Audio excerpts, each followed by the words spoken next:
12.3 내란 사태 이후 전국의 수습 상황 크게 두 축으로 봐야 됩니다. 한 축은 탄핵인데 이건 이제 정치적인 처벌의 문제고요. 다른 한 축은 형사적인 처벌이죠.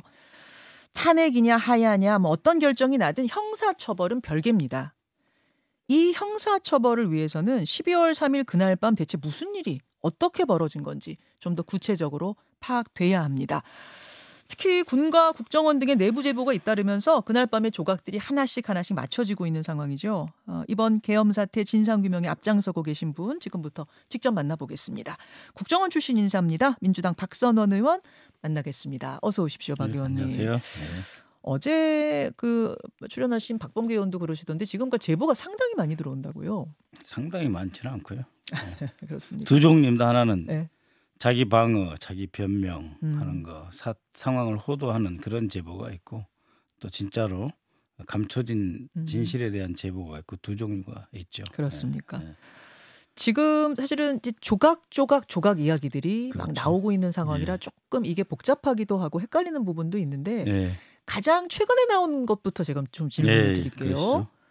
계엄의 2일차 계획도 이미 짜여져 있었다. 그러니까 우리가 본 것은 그날 10시 23분부터 새벽까지의 상황. 그래서 이제 종료가 된 것까지를 봤는데 사실은 2일차 계획까지 계획표가 짜여져 있었다는 게 사실입니까? 네, 그렇게 보고 있습니다. 그러니까 사람들은 이제 1시 2분에 그 비상계엄 해제 요구가 가결됐으니까 끝났고 그거 보면서 이제 뭐 특전사가 국회에서 빠져나갔으니까 끝났을 거다라고 생각을 했지 않습니까? 그렇죠. 근데 이 해제 요구 결의안이 통과된 것을 빤히 보고 있었거든요. 합참 지휘 통제실 지하 4층에서 그 윤석열, 박안수, 김용현, 그다음에 김명수 합참의장, 정진팔 합참 차장 겸 계엄 부사령관이 다 보고 있었어요.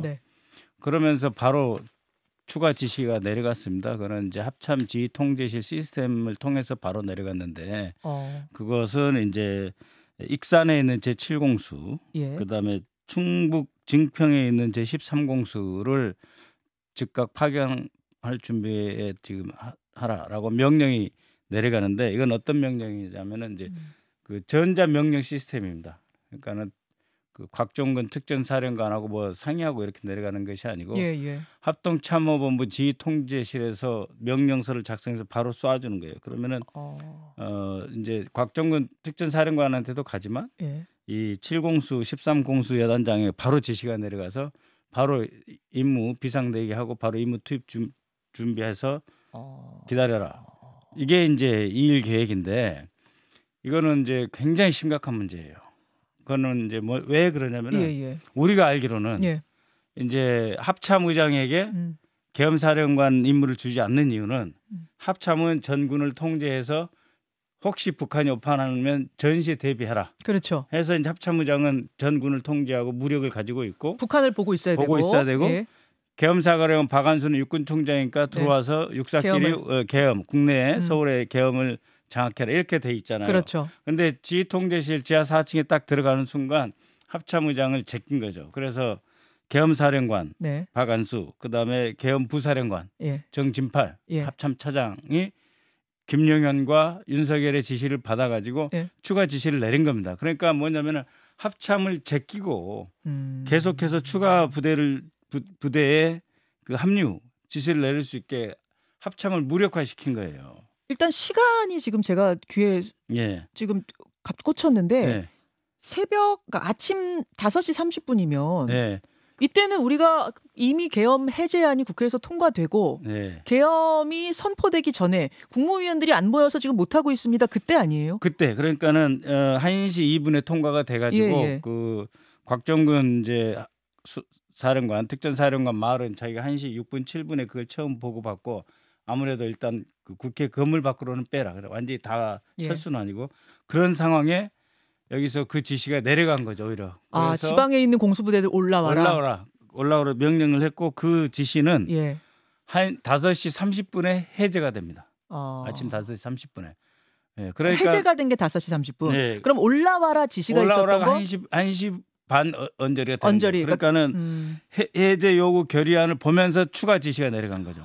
아니 그런데 그러면서 지금 이 윤석열이 계엄 또 하면 되지 이랬다는 거 아닙니까? 지하 4층에 있는 합참 지휘 통제실에서. 그러니까 무슨 그 합참은 따로 북한만 바라보고 있고 무슨 그 박안수가 육군 총장으로서 국내에서 이 계엄만 진두지휘한다 하는 게 아니에요. 전군을 자기께서 다 동원하려고 했던 것이기 때문에 위험했죠. 아니 그런데 지방에 있는 부대까지 올라와라 하면 지금 말씀하신 것처럼 이 국내가 혼란한 상황이면은 북한이 언제든 도발할 수 있는 건데 그렇죠. 그 부분은 그럼 고려 안 했다는 안 한 거죠. 그러니까 특전사 다 투입하라, 다 집어넣는다. 저 담양에 있는 공수 부대만 지금 살짝 대기 상태에 있었던 것 같고 다 가까운 데는 다 올라온 거죠. 그래서 출동을 한 거예요. 출동 못 한 거죠.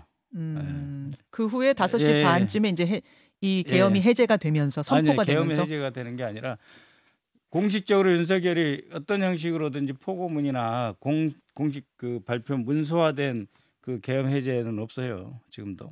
5시 30분에 지시로서 대기를 해제시킨 거지. 그러니까 그 부대에 대한 대기 해제. 지금도 계엄이 해제됐다는 공식 선포가 없어요. 없는 거예요? 지금도 봤어요? 지난번에 그 사과 담화문에서 그냥 사과했다 이렇게 하는 거지. 중과 부적, 수가 모자라서 졌다라고 하는 거지 반성하지 않잖아요. 들을수록 좀 충격적인데요. 그러니까 이 비상계엄이 갑작스럽게가 아니라 이미 오래전부터 준비가 돼 있었다. 이렇게 봐야 되는 겁니까? 네, 그렇죠. 저는 3월부터 준비가 돼 있었다. 최하. 소로 잡아도 3월이다. 네, 그러니까 이제 첫 번째가 이제 그 김용현이 수방사 특전사 방첩사 사령관을 자기 경호처장 관저로 해병대와 장관 모르게 불러들인 거.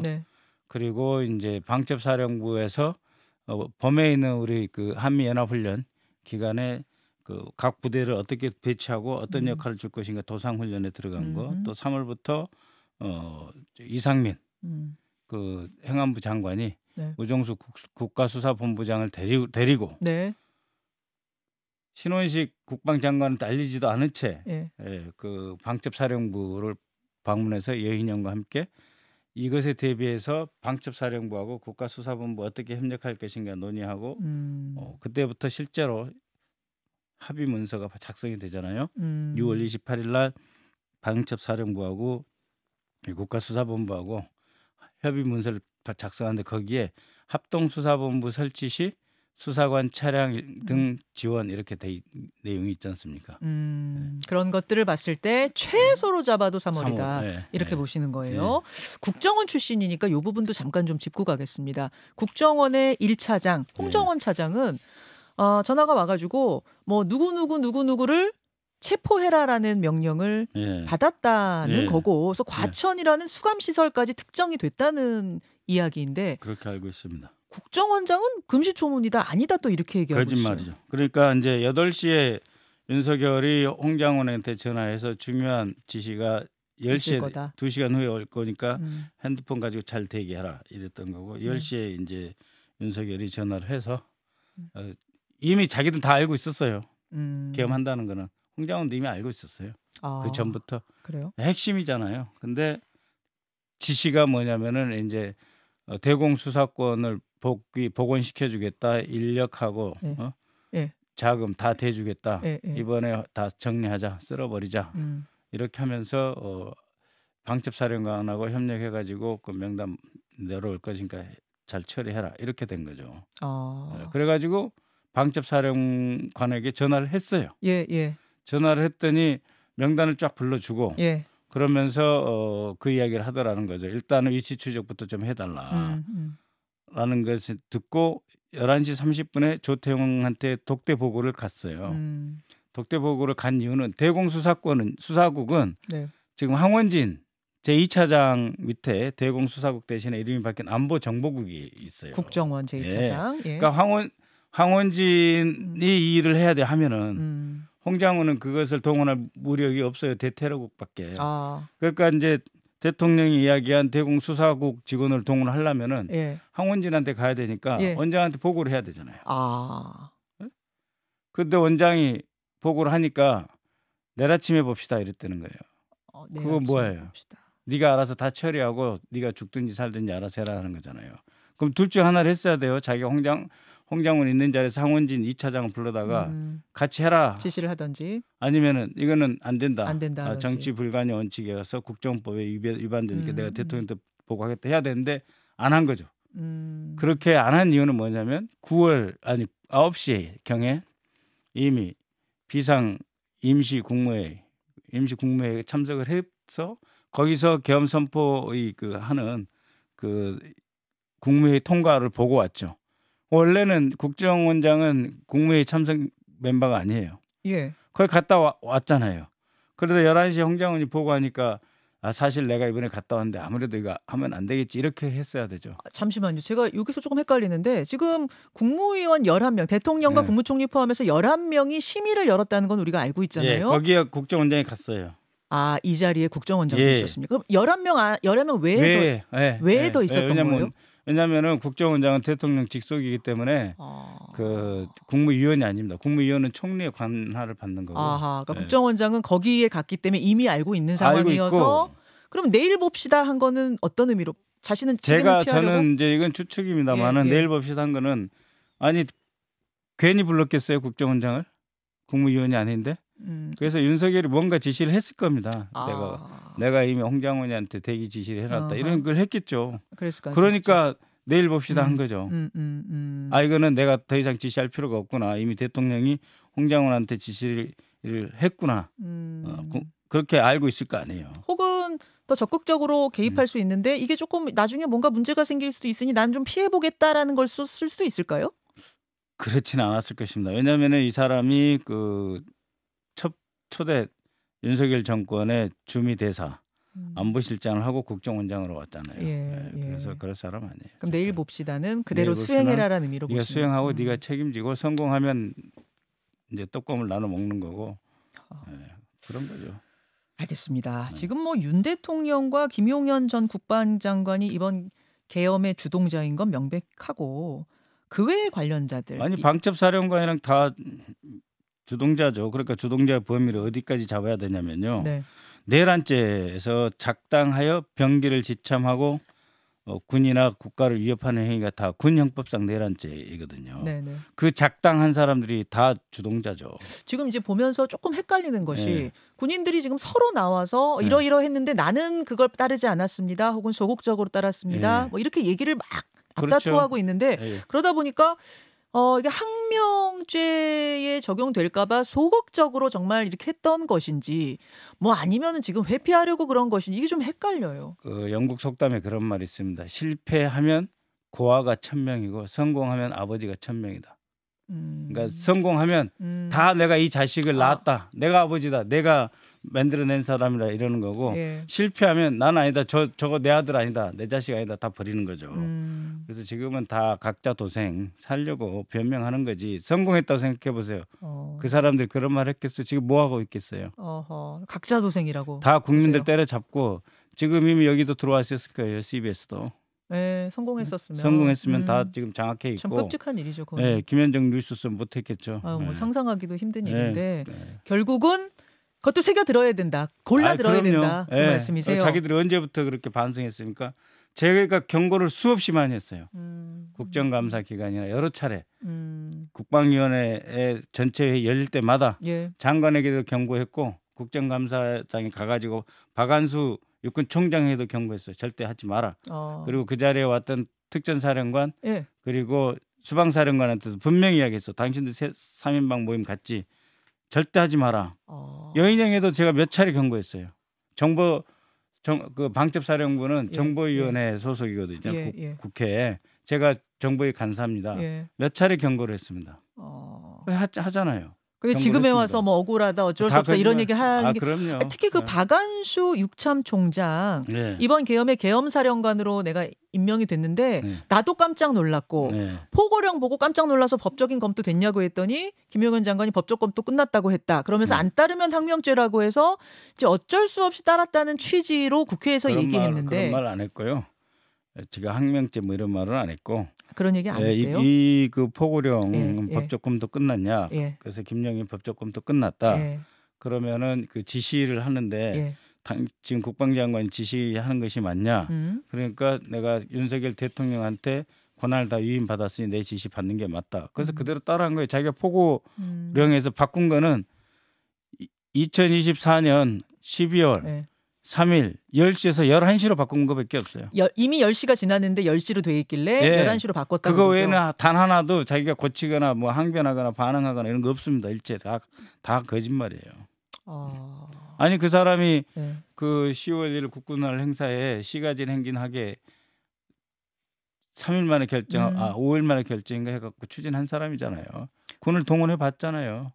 그걸 동의한 사람이잖아요. 내란죄의 공범이다 이렇게 보시죠. 당연하죠. 당연한 공범이다. 예, 계엄사령관이 다 공범이죠. 그러니까 지금 이제 뭐 억울하다 이렇게 얘기하는 것들은 좀 다 새겨들어라 그런 말씀이시죠. 억울하다 이런 거는 자기 살겠다는 거죠. 지금 그 군형법상 내란죄는 주요 임무 종사자는 다 20년 이상의 형을 받아야 되기 때문에 그러니까 지금 이제 사과하고 눈물 흘린 척 해야죠.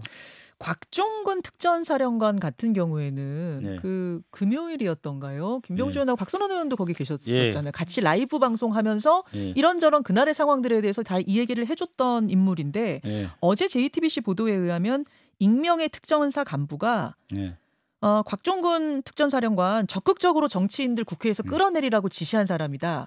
그리고 계엄이 해제됐다는 소식을 듣고는 머리를 뭐 부여잡으면서 괴로워하더라. 뭐 이렇게 좀 정반대의 증언을 해서. 정반대가 맞죠. 어떤 쪽 이야기가? 특전사가 생각해 보세요. 가장 많은 무력을 투입한 사령관이잖아요. 성공했으면 누가 제일 칭찬을 받았겠어요. 수방사령관이 받았겠습니까? 저기 과천에서 지금 그 국회의원들 잡아오면 감옥에 쳐놓고 조사할 합동수사본부 설치 준비하고 있는 예인영이 있습니까? 결국 특전사령관이 제일 그 곽강을 받게 돼 있죠. 가장 많은 상을 받게 돼 있는 사람이죠. 그러면 역시 곽종근 특전사령관도 같이 계엄에 동참한 동참이 아니라 사전 모의에 들어갔더니까요. 사전 그날 같이 방송하시면서는 어떤 느낌을 좀? 아니 그때는 이제 실패했으니까 그냥 살아야 되니까 그러는 거지. 그 몇 번 말씀드립니다만 3월달에 그 김영현이 불렀던 새 사령관 모임에 참석을 했고 그 이후부터 다 같이 준비를 한 거죠. 알겠습니다. 제가 국정감사 10월 21일 날 특전사 국정감사 있었을 때 가서 분명히 경고했어요. 또 하지 마라. 내가 당신 주목하고 있다. 그때는 뭐라고 그러던가요? 그랬더니 뭐 알고 있습니다 이러죠. 그리고 그 전주에 육군본부 저기 그 국정감사 할 때도 하지 마라고 했어. 제가 안 한다고 그랬어요, 지가. 안 한다고. 없다가 아니라 안 한다. 염려 안 하셔도 된다. 염려 안 하셔도 된다. 그나저나 그 포고령은 누가 쓴 겁니까? 지금 서로 자기가 안 썼다고. 포고령 초안은 제가 알기로는 여인영 팀에서 썼죠. 여인영 팀입니까? 그렇죠. 여인영 팀에서 써서 이제 저기한테 준 그럼 거죠. 쓴 거는 여인영 팀이고 초안은 뭐 대통령이에요? 뭐 김영은 장관이에요? 누구예요? 김영현으로부터 구두 지시를 받았을 텐데 지금 상황을 보니까 적어도 모든 사령관들 직접 지시했거든요. 현장에 투입되는 뭐 특전사령관, 수방사령관한테 직접 전화하고 여인영에도 직접 전화를 한 것으로 보아서 특히 여인영은 중함고 후배고 하니까 여인영에게는 이 시작하기 전에 전화 지시를 했을 것으로 저는 봅니다. 이 작성을 한 건 여인영 팀이라고 보시고 아이디어라든지 뭐 초안은 김용현. 아니 이미 그 초안에 추미애 대표님 전 대표님 우리 추미애 의원님이 문서를 확보했잖아요. 그 확보된 문서는 2016년 12월부터 2017년 2월 3월에 작성된 기무사의 계엄령 대비 문건 거기서 거의 그대로 따온 그 계획이 있고 그 계획 문서를 작성하기 함과 동시에 포고령 다 준비해놔요. 초안까지 있었어요. 그 저기 2016년 17년 계엄문건에는. 알겠습니다. 이제 이런 증거들이 앞으로 수사 과정에서 굉장히 중요할 텐데 지금 증거 인멸의 우려가 있다. 이건 어떤 건가요? 증거 인멸을 거의 다 했겠죠.